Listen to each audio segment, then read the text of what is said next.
아멘. 하나님의 말씀 요한계시록 2장 8절부터 11절 말씀까지입니다.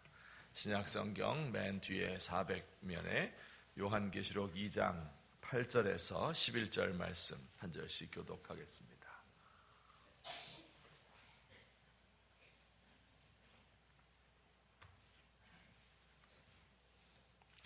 서머나 교회의 사자에게 편지하라. 처음이며 마지막이요 죽었다가 살아나신 이가 이르시되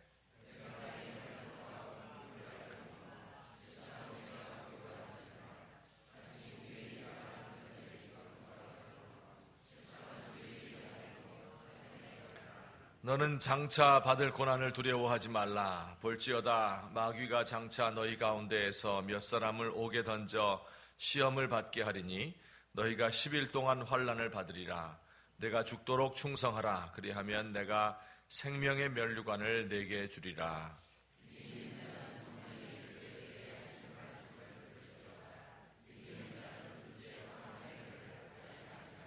아멘. 사랑과 자비가 많으신 우리 하나님 아버지, 주님의 은혜를 진심으로 감사드립니다. 우리 주님께서 또 한 해를 우리에게 허락해 주셔서 우리 하나님께 충성을 하고 또한 우리의 가족들을 돌보며 이 세상을 힘있게 살아갈 수 있도록 은총 주셨사오니 감사드립니다.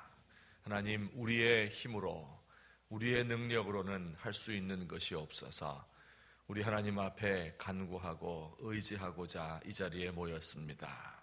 하나님, 우리의 모든 기도의 소원을 응답해 주시옵소서. 우리가 하나님 앞에서 어떻게 살아야 할지 죄악에 물들지 않도록 우리를 붙들어 주시옵기를 소원합니다. 올 한 해는 정말 거룩하고 우리 하나님의 뜻에 합당한 삶만 살아드릴 수 있도록 하여 주옵소서. 끊지 못할 모든 죄가 우리 하나님의 능력 가운데는 없을 줄 아오니 주여, 모든 악한 것들을 끊어버리고 죄의 습관들을 제거해 버릴 수 있는 우리 귀한 기도 시간 되도록 하나님 인도해 주시옵소서. 하나님 아버지여, 우리 사랑하는 귀한 성도님들의 가정과 또 손으로 하는 모든 사업 가운데, 직장 가운데 형통한 은혜와 복을 허락하여 주옵소서. 온 가정이 평화롭게 하옵시고 주의 뜻을 행하는 귀한 자녀들이 주님의 뜻대로 자라날 수 있도록 하옵시며, 또한 세상에 많은 무거운 짐을 짊어지고 가고 있는 사람들 주께서 평화를 허락해 주시옵기를 소원합니다. 이 시간도 어린아이들, 청소년들도 하나님 앞에 나와서 예배하고 있사오니 저들의 장래를 주께서 맡아 주관하여 주시옵소서. 오늘의 모든 것 주님 앞에 의탁드리옵고 예수님의 이름으로 기도하옵나이다. 아멘. 오늘은 계시록에 나타난 소아시아의 7교회 가운데 두 번째 교회인 서머나 교회에 대해서 하나님의 말씀을 함께 나누도록 하겠습니다. 제목은 내가 죽도록 충성하라 하는 제목으로 말씀을 나누려고 합니다. 서머나라고 하는 곳은 로마 시대부터 있었던 그러한 항구 도시입니다. 로마에 철저하게 충성을 맹세한 도시였고, 그래서 그 도시가 번성을 하게 되었어요. 지금도 터키에 가면 이즈미르라고 하는 도시가 있는데 서머나가 그 이름이 변화된 것이죠. 터키의 제3의 도시입니다. 이곳에 복음이 전파된 것은 성경에 그 기록이 나와 있지 않지만 아마도 사도 바울 선생님이 3차 전도 여행 때 에베소에서 오랜 세월 머무르고 있었다고 했지요. 그때 에베소를 중심으로 해서 그 인근 지역에 복음이 전파되었는데, 그때 에베소에서 약 50km 정도 떨어진 서머나에도 복음이 전파되었을 것이다, 이렇게 추측을 하고 있습니다. 이 서머나 교회의 특징이 무엇일까요? 우리 9절에 보면 있는데 같이 한번 읽어보겠습니다. 시작. 내가 네 환난과 궁핍을 알거니와 실상은 내가 부요한 자니라. 자칭 유대인이라 하는 자들의 비방도 알거니와 실상은 유대인이 아니요 사탄의 회당이라. 한마디로 이야기하면 환난과 궁핍을 당하고 있었다, 이렇게 말씀드릴 수 있겠어요. 이게 무슨 뜻일까요? 환난과 궁핍이다. 이 당시 이 로마 제국 전역에서 황제 숭배가 성행하고 있었습니다. 모든 로마의 신민들에게 황제를 신으로 섬길 것을 명령을 한 것입니다. 로마 제국은 아무 신이나 다 섬겨도 좋다고 관용을 베풀었는데, 그러나 단 황제 숭배를 같이 해야 된다, 이렇게 요구를 한 것입니다. 그러나 그리스도인들은 황제 숭배하는 것을 거부했습니다. 우리의 유일한 하나님은 여호와 하나님, 그의 아들 예수 그리스도밖에 없다, 이렇게 믿었기 때문에 황제 숭배하는 것을 거부한 것이지요. 그래서 오랜 세월 동안 박해를 받았습니다. 이렇게 박해를 받는 소아시아의 7교회들에게 쓴 편지가 바로 요한계시록이고, 역시 이 요한계시록을 쓰고 있는, 전달하고 있는 사도 요한도 도미티안 황제의 박해로 반모섬이라는 곳에 유배되어서 그 섬에서 지금 요한계시록을 받고 편지를 보내고 있는 중입니다.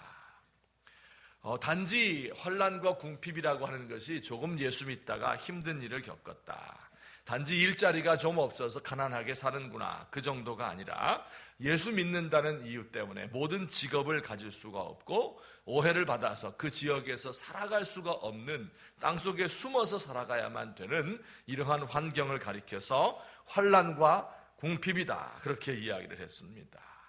9절의 후반부에 보면 자칭 유대인이라 하는 자들의 비방도 있었다.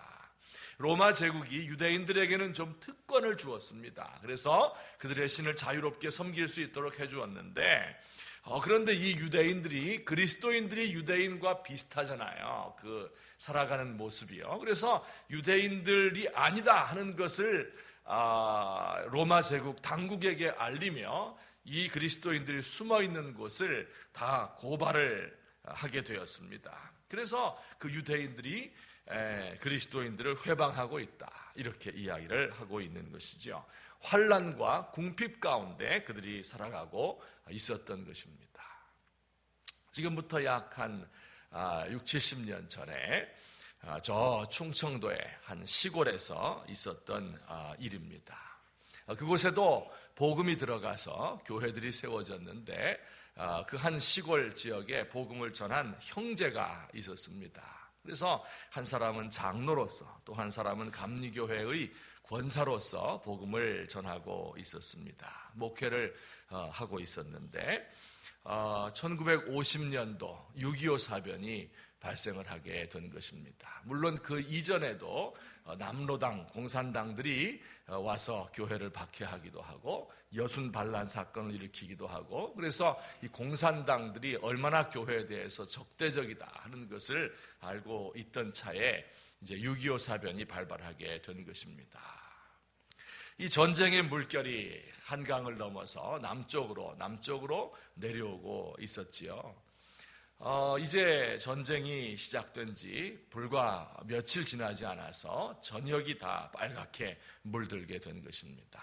이제 이들은 내무서라는 것을 설치해 놓고 공산당에 반대하는 사람들을 잡아들이기 시작을 했습니다. 인공이 시작된 것이죠. 그런데 그들 가운데, 공산당을 반대하는 사람들 가운데 예수 믿는 사람들을 먼저 잡아 죽여야 된다 하고 이들을 검거하기 시작을 했습니다. 이 두 형제도 이제 그 공산당에 의해서 잡히게 되었습니다. 점차로 이제 박해의 이 환란의 물결이 닥쳐온다 하는 것을 알았죠. 그 동생이 40대를 간 넘긴 40대 중반이었었는데, 큰아들은 20이 안 되었고, 그리고 그 밑에 동생들 5과 함께 6명의 자녀를 거느리고 살고 있었죠. 그런데 이제 공산당의 박해가 점점 다가와서 이제 얼마 후가 되면 잡혀가서 죽게 된다 하는 것을 감지하고 있습니다. 잠을 잘 수 있습니까? 어떻게 이 어린 아이들을 남겨놓고 세상을 떠날 수가 있겠는가? 밥맛이 있습니까? 밥을 먹지를 못합니다. 바로 저희 할아버지의 가정에서 있었던 일입니다. 친할아버지가 그렇게 공산당에게 검거를 당하고 잡혀가게 되고 그리고 마지막 9.28 수복이 되었다 하는 그런 소식에 이제 퇴각을 하면서 총살을 당해서 죽게 되었습니다. 여러분, 이런 것이 바로 순교자의 삶이다, 환난과 궁핍이다 라고 이야기하는 것입니다. 여러분, 그저 잠시 좀 어려움 당하고 잠시 가난하게 살고 이런 것이 아니라 지금까지 수많은 순교자들이 이 땅에서 또 전 세계에서 예수님을 믿는 사람들 가운데 생겨나게 된 것이죠. 환난과 궁핍이 이 서머나 교회 사람들에게도 있었던 것입니다. 자, 이들에게 주시는 하나님의 말씀이 무엇입니까? 우리 10절 말씀을 한번 보시겠습니다. 10절 우리 다 같이 읽겠습니다. 시작. 너는 장차 받을 고난을 두려워하지 말라. 볼지어다 마귀가 장차 너희 가운데에서 몇 사람을 옥에 던져 시험을 받게 하리니 너희가 10일 동안 환난을 받으리라. 내가 죽도록 충성하라. 그리하면 내가 생명의 관을 내게 주리라. 이렇게 말씀하고 있어요. 장차 환난을 받게 될 텐데 그것을 두려워하지 말아라. 그리고 내가 죽도록 충성하라. 한번 따라서 합시다. 내가 죽도록 충성하라. 이렇게 우리 주님께서 명령하고 있습니다. 자, 도대체 서머나 교회 사람들에게 주신 이 말씀의 뜻, 이것이 오늘 우리에게는 어떤 의미를 가지고 있을까 하는 것을 우리가 잠시 생각을 해보고자 합니다. 여러분, 지금 우리에게 환난과 궁핍이 있습니까? 우리 예수 믿는 사람들이 당하고 있는 환난과 궁핍, 물론 모든 세대에 예수 믿는 사람들이 늘 편안하게 살 수는 없습니다. 우리에게 많은 짐이 지워져 있고 우리가 세상 사람들보다 더 좁은 길, 힘든 길을 가는 것은 사실이지요. 하지만 지금 우리는 평화의 시대를 살고 있습니다. 60년 동안 전쟁이 없었어요. 아무도 교회 나간다고 핍박을 하는 사람은 없습니다. 경제적으로 손해를 입지도 않습니다. 예수 믿는 사람들이 오히려 잘 살고 높은 자리에 있고 많은 학식을 가지고 있습니다. 과거 이명박 정부 때는 그 정권을 가지고 잡고 있던 사람 가운데 50%가 그리스도인이었습니다. 오히려 예수를 잘 믿는 사람이 세운 기업에서는 예수를 믿어야 지위를 얻을 수가 있습니다. 예수 잘 믿으면 좋은 집에 시집가고 장가갈 수 있습니다. 그 가문을 보아서 권사의 가정인가 집사의 가정인가 이런 것을 보게 되죠. 예수를 잘 믿으면 공직사회에서도 별 어려움을 당하지 않는 그러한 시대를 우리가 살아가고 있습니다. 여러분, 과거 서머나 교회, 이 초대교회에는 이런 환난과 궁핍의 박해가 있었는데 오늘 우리에게는 그런 것들이 없은 지 오랜 세월이 지났다 그 말이에요. 그런데 그런 삶을 살고 있는 우리에게 내가 죽도록 충성하라 하는 이 말씀이 무슨 의미를 가지고 있을까 하는 것을 한 두 가지 정도로 살펴보겠습니다. 우선 첫째로는요, 우리가 과거 예수 믿었던 사람들이 받았던 고난을 생각하면서 지금 우리가 당하고 있는 고난을 과대평가하면 안 된다 하는 것을 우리가 꼭 기억해야 합니다.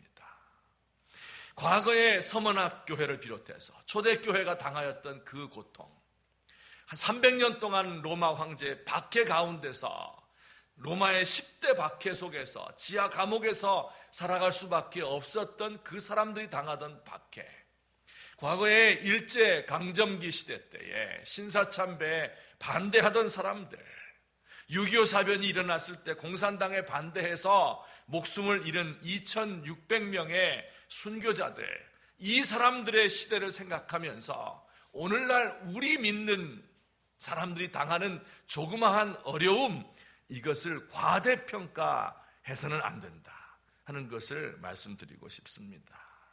오늘날 우리 그리스도인들이 너무 약해져서 자기 연민에 빠져서 자주 시험에 드는 것을 볼 수 있습니다. 우리가 자주 쓰는 말 가운데 상처를 입었다 이런 표현을 쓰지 않습니까? 과거 저희가 신앙생활 어렸을 적에 할 때는요, 상처받았다 이런 표현을 잘 쓰지 않았고 그때는 실족했다 이런 말을 썼어요. 이건 성경적인 용어, 넘어졌다 그런 뜻이죠. 지금은 이제 심리학이 좀 발달해서, 상담학이 발달해서 그런지 상처받았다 하는 이런 표현을 잘 씁니다. 여러분 가운데 혹시 상처받은 사람들이 있습니까? 내가 늘 상처받고 살고 있다 이렇게 생각하시는 분이 있어요. 그런 분들은 우리 조상들이 받았던 박해를 기억을 해야 합니다. 진짜 상처는 그런 것들이 상처입니다. 여러분 교회에서 조금 인정받지 못하였다고 해서 선거 투표하는데 좀 떨어졌다고 해서 조금 누가 뒤에서 이런저런 이야기 한다고 해서 내가 봉사 조금 하려고 하는데 이거 못하게 한다고 해서 그래서 이것 때문에 내가 핍박을 받는다, 상처를 받는다, 실족했다 이런 말 하면 되겠어요? 안 되겠어요? 안 된다 그 말이에요. 오늘 이 사람들이 받았던 환난과 궁핍을 생각할 때에, 순교의 자리까지 나가는 것을 생각할 때에, 죽도록 충성하라 이 명령을 생각할 때에 그런 이야기를 할 수 없다는 겁니다. 어떤 분들은 고난을 받습니다. 그리고 그 고난에 대해서 하나님께서 이 땅에서 보상을 주시고 공의롭게 판단해 주실 때가 있습니다. 이제는 이분들은 과거에 내가 고난당했던 것을 생각하면서 나에게 주신 이 축복을 가지고 지금 고난당하는 사람을 위해서 내가 어떻게 더 고난 가운데로 나아가야 될 수 있을까? 이것을 생각해야 돼요. 어떤 잘못된 사람들은 마치 이스라엘 사람들이 과거 독일에서 유럽에서 당한 것을 생각하면서 팔레스타인을 마구 박해도 된다 이렇게 생각하는 사람이 있는데 이것은 잘못된 생각이지요. 자기 연민에 빠져서 너무 나약한 신앙생활 하는 것을 우리 주님께서 바라지 않는 것입니다. 아무쪼록 우리 이 조상들이 받았던 환난과 궁핍을 생각하면서 내가 지금 당하고 있는 이 모든 고통이 그것과 비교하면 정말 너무나 작은 것에 불과하다 하는 것을 마음속으로 늘 기억하시기를 바랍니다. 두 번째로 이 죽도록 충성하라는 말씀이 우리에게 무엇을 의미해 주고 있습니까? 여러분 이 말씀 보시면 참 재밌어요. 지금 이미 이 서머나 교회는 환난과 궁핍을 당하고 있잖아요. 자칭 유대인들이라 하는 사람 때문에 이 관원들에게 넘겨져서 고통을 당하고 있지 않습니까? 그런데 주님께서 뭐라 그러냐면요, 너는 장차 받을 고난을 두려워하지 말라 이렇게 말해요. 지금도 고난 가운데 있는데 장차 고난을 더 받겠다는 겁니다. 그리고 그 고난 가운데서도 죽도록 충성해야 된다. 내가 너희 중에 몇 사람을 넘겨서 시험을 받게 해서 죽음을 당하게 하고 감옥에 갇히게 할 텐데 그래도 죽도록 충성해라 이렇게 말씀하고 계신 것입니다. 고난당하는 사람에게 주님께서 위로를 주시는 것이 아니라 고난을 더 당할 테니까 이것을 대비하고 두려워하지 말고 기다리고 있으라 이렇게 말씀하고 있어요. 여러분 오늘도 우리 주님께서 이 명령을 우리에게 주고 계시는 겁니다. 죽도록 충성해라. 지금 하는 그 충성보다도 지금 당하고 있는 박해보다도 앞으로 당할 것이 더 크니까 그때를 대비하고 준비하고 있으라 이렇게 말씀하고 계신 것입니다. 죽도록 충성하라는 말이 무슨 뜻일까요? 제가 곰곰이 생각을 해보니 한 3가지 정도 뜻이 있어요. 첫째는 죽음의 위협에 처해 있더라도 그런 뜻이겠죠. 죽도록 충성하라. 이 말은 죽음의 위협을 받고 순교의 그 위협을 당하더라도 지금 당하는 환난과 궁핍보다 더 큰 위협을 받더라도 충성해야 된다.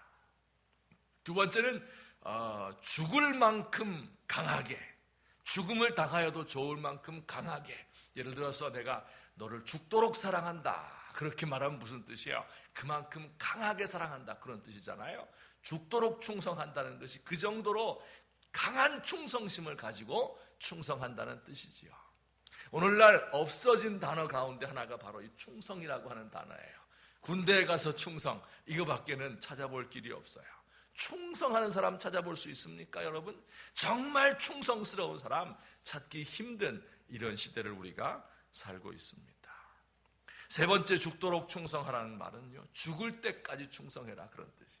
젊었을 적에 힘 있을 때 잠시 충성하고 그 다음엔 충성했던 그 모든 것을 받아서 누리다가 가라 그런 뜻이 아니라 죽는 그 순간까지 우리가 해야 될 것은 충성밖에 없다 그런 뜻입니다. 여러분 오늘 저와 여러분이 하나님 앞에서 이 시간에 이 말씀을 주의 말씀으로 받아야 됩니다. 지금 우리가 당하고 있는 작은 고난과 궁핍이 있을 수 있습니다. 그런데 주께서는 그들에게 이야기하시는 거예요. 내가 지금 받는 것 아무것도 아니다. 조금 있으면 몇 사람을 옥에 던져 감옥에 던져서 시험을 받게 하고 순교의 자리에 이르게 하는 이런 큰 환난이 다가올 테니까 그때를 두려워하지 말고 담대하게 죽도록 충성하는 마음으로 견디고 있으라, 이렇게 말씀하고 계신 것입니다. 오늘 우리 하나님께서는 우리 예수 믿는 사람들을 강하게 연단시키기를 원하고 계십니다. 우리는 약해 빠져서 작은 환난에도 작은 시련에도 내가 죽을 수밖에 없다 하면서 자기 연민에 빠져있는 이런 사람들이 아니라 이 모든 것을 헤치고 나가서 능히 이 모든 환난들을 견디고 두려워하지 않고 더 큰 충성회로 나아가야 되는 이런 사람들인 것을 믿으시기를 주의 이름으로 축원합니다. 한마디 말씀을 드리고 설교를 맺으려고 합니다. 이 서머나에 있었던 그 위대한 순교자 감독이 있습니다. 그의 이름은 폴리캅이라고 이야기합니다. 2세기가 되었을 때 지금 이 사도 요한이 이 편지를 쓰고 있는 것이 1세기 말렵 한 AD 90년에서 100년 되는 그 사이거든요. 그때로부터 한 세대가 지나서 2세기에 들어섰을 때 이 로마인들은 기독교를 더욱더 박해하기 시작했습니다. 오늘 2장 10절에 있는 이 말씀이 그대로 성취가 되는 거예요. 너희 가운데 마귀가 몇 사람을 감옥에 던져 넣게 될 것이다. 이 로마 사람들이 생각해서 이 전염병 같은 미신이 각 도시로 시골 마을에까지 퍼져서 이제는 이방 신전들이 문을 닫을 지경에 이르게 되었습니다. 그때 이 서머나의 감독이 폴리캅이었었는데 이 폴리캅은 너무 목회를 잘하는 그런 분이었어요. 자기 양떼들의 사랑과 존경을 한 몸에 받고 사람들이 그의 신발을 벗겨주는 것을 가장 큰 영광과 특권으로 생각할 정도의 위대한 그런 사람이었습니다. 이방 사람들도 그를 가리켜서 그리스도인들의 아버지로서 사람들에게는 희생 제물을 바치거나 예배 드리지 말라고 가르치는 이방신들의 파괴자라고 그를 불렀습니다. 이 서머나에서 핍박이 일어나서 그리스도인들 가운데 12명이 원형 경기장에서 죽음을 당했습니다. 이 폴리캅은 무사하기를 성도들이 바랐겠죠. 그래서 시골에 있는 어느 농장에 가서 숨어 있으라고 했습니다. 그는 순교를 두려워하지 않았지만 양떼들을 돌봐야 된다 하는 생각에 시골의 농장에 가서 숨어 있었습니다. 그런데 그곳에서 하루는 꿈을 꾸게 되었습니다. 꿈속에서 자기 베개가 불 위에 있는 것을 보았다고 합니다. 그리고 그 주변에 있는 사람들에게 나는 틀림없이 산채로 불에 탈 것입니다, 이렇게 이야기를 했죠. 성도들은 이 말을 듣고 불안해서 그에게 도망할 것을, 더 멀리 숨을 것을 권했지만 하나님의 뜻이 이루어질 것입니다 하면서 끝까지 도망가지 않았습니다. 이 와중에 이 폴리캅의 부하 중에 이 신뢰하는 그의 밑에 있는 사람 중에 한 사람이 그를 이제 발굴을 해서 잡혔습니다. 그리고 고문을 당하게 됩니다. 그래 폴리캅이 이제 잡혀온 것이죠. 그가 이제 나귀를 타고 이 로마의 관원 앞에 끌려갔습니다. 그 원형 경기장으로 들어갈 때, 재판을 받으려고 들어갈 때 하늘에서 소리가 들렸어요. 폴리캅아, 담대하라. 대장부답게 처신하라. 오늘 이 말씀이 그대로 들린 거예요. 옆에 서 있는 사람은 그 소리는 들었지만 아무것도 보지는 못했습니다. 하나님의 음성을 들은 것이죠. 총독 앞으로 끌려갔을 때 총독이 폴리캅에게 이야기했습니다. 내 신앙을 부인하면 살려주겠다. 그리스도를 저주해라. 그때 그가 대답을 했습니다. 저는 지난 86년 동안 그리스도를 섬겨왔습니다. 그런데 그분은 제게 어떤 나쁜 일도 행하지 않았습니다. 그런데 제가 어떻게 저를 구해주신 저의 왕을 욕할 수 있겠습니까? 위험 있는 자세로 그가 답변을 했습니다. 나중에는 총독이 간청을 하면서 그리스도를 부인하지 않으면 사나운 짐승과 불에다가 던져 넣겠다. 끝까지 그는 굴하지 않았습니다.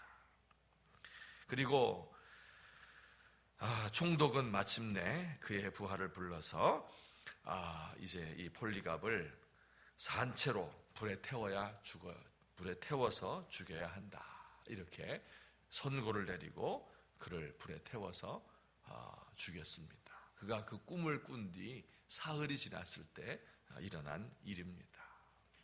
여러분, 오늘 이 말씀이 그대로 성취가 되고 있는 것이죠. 장차 받을 고난을 두려워하지 말라. 내가 죽도록 충성하라. 그리하면 생명의 면류관을 얻게 될 것이다. 오늘 저와 여러분이 살아있는 교회가 어떠한 교회인가?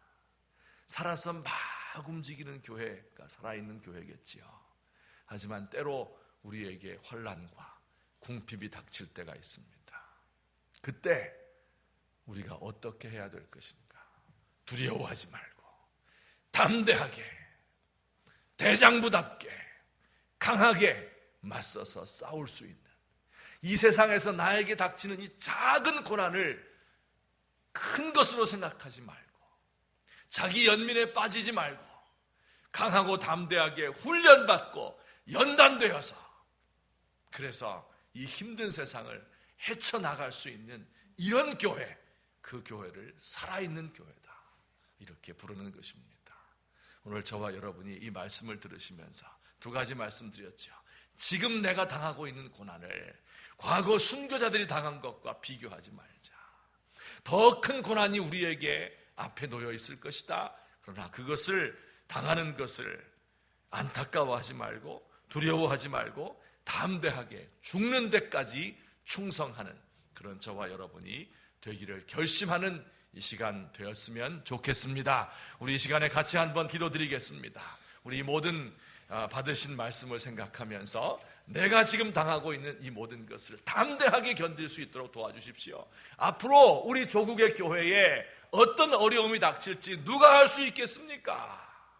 우리 하나님께서 허락하시면 어려움들을 우리가 겪겠습니다. 하나님, 우리에게 닥칠 이 모든 것들을 두려워하지 말고 그때에 우리 가운데 한 사람도 배신자가 없이, 한 사람도 주님을 모른다고 하는 사람이 없이 다 함께 죽도록 충성하고 생명의 면류관을 쓸 수 있는 우리가 되었으면 좋겠다. 지금 당하고 있는 이 작은 고난을 아무것도 아닌 것으로 여기면서 더 큰 고난이 올 때를 대비하고 담대하게 기다리는 이 시간 되기를 위해서, 또 지금도 많은 어려움과 환난 가운데 있는 전 세계에 흩어져 있는 순교자들, 우리 북한에 있는 수많은 진실된 그리스도인들을 위해서 그들도 죽도록 충성할 수 있는 믿음을 허락해 주시옵소서. 간절히 기도하는 이 아침 되었으면 좋겠습니다. 우리 함께 기도드리시겠습니다.